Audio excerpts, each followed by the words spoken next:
আপনার নাম ছত্তিশগড় মধ্যপ্রদেশ চারিদিকে ছড়িয়ে গেছে এবং সবথেকে বড় কথা হচ্ছে যে আপনি যে একটা সেকুলার যে আপনার যে দল এবং সেকুলার মানসিকতা নিয়ে মুসলিম নাম কিন্তু হিন্দু মুসলিম আপনি করছেন না এবং একসঙ্গে যে সৌহার্দ্যপূর্ণ যে রাজনীতি সেটা কিন্তু নেই ওয়েস্ট বেঙ্গলে এবং অবভিয়াসলি এটা এক্সেপশনাল যে ব্যাপার এসআইআর এর পরে যেখানে হিন্দু মুসলিমকে ভারতীয় জনতা পার্টি এবং আরএসএস দ্বারা যেভাবে পোলারাইজেশন করে দেওয়া হচ্ছে সেইখানে আপনার যে প্রেজেন্স অনেক বেশি একটা অন্য ধরনের প্রেজেন্স আপনি একটু বলুন কাইন্ডলি, কারণ এরপরে আপনার যে পারফরমেন্স যেভাবে আসছে সেক্ষেত্রে লোক বিধানসভা ভোটে আপনি আশা করছেন কিরকম যে আপনার যে বাম এবং আইএসএফ জোট কিরকম যাবে? বাম আইএসএফ এবারে ক্ষমতায় আসছে, হিন্দু মুসলমান নির্বিশেষে বুঝে গিয়েছে লড়াইটা ধর্মের নয় কর্মের হওয়া দরকার, লড়াইটা জাতের নয় ভাতের হওয়া দরকার। পেটে খিদে আছে আর হিন্দু মুসলমানের গল্প শোনাচ্ছে আমাকে।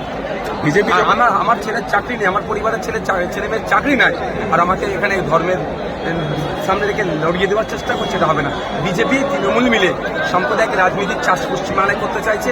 এটা রবি ঠাকুরের মাটি, কাজী নজরুলের মাটি। এই মাটিতে সাম্প্রদায়িকতা কোনো ঠাঁই নাই, তাই বাংলার মানুষ প্রতিজ্ঞাবদ্ধ হয়েছে, ঐক্যবদ্ধ হচ্ছে। এই নির্বাচনে বিজেপি তৃণমূলকে পরাস্ত করবে, আইএসএফ বাম জোটকে তারা ক্ষমতায় নিয়ে আসবে। একটা ধারণা হচ্ছে যে বাংলার বাইরে এই ইলেকশন থেকে বিজেপির যেটা উল্টা গিনতি শুরু হয়ে যায় মতলব ইসকে বাদ ইউপি, তো এখানে কি আপনার একটা ভীষণ একটা রোল প্লে করছে যে এইভাবে যে অ্যান্টি কমিউনাল যে মানসিকতা নিয়ে যেভাবে আমি সভাতেও দেখছিলাম প্রচুর হিন্দু মানুষ এসছেন, মুসলিম মানুষ এসছেন, এখানে কিন্তু আগে এইভাবেই ভোট হতো যে কোনো হিন্দু মুসলিম দেখে নয়, সেখানে এই যে মানসিকতা সামনে নিয়ে আসছেন এটা ডেফিনেটলি একটা অন্য ধরনের মানসিকতা। এটা নিয়ে আপনি কি আশা করছেন? এটা তো 2026, দেখুন 26 জিতে ক্ষমতায় যাওয়া একটা পার্টি পলিটিক্সে একটা নতুন অল্টারনেটিভ সমাজ ব্যবস্থা।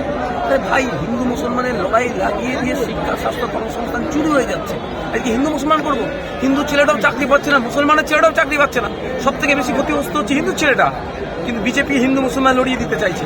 আমরা অনুরোধ করবো মানুষের কাছে যে শিক্ষা নিয়ে কথা হোক, স্বাস্থ্য নিয়ে কথা হোক, কর্মসংস্থান বৃদ্ধির কথা হোক। হিন্দু মুসলমানটা বড় কথা নয়, আমার পেটে খিদে আছে আর আমাকে হিন্দু মুসলমানের গল্প শুনিয়ে ঘুরিয়ে রাখার চেষ্টা করছে তৃণমূল বিজেপি। আমাদের লড়াই হবে ভাতের লড়াই, কর্মসংস্থান লড়াই। ধন্যবাদ ভাই।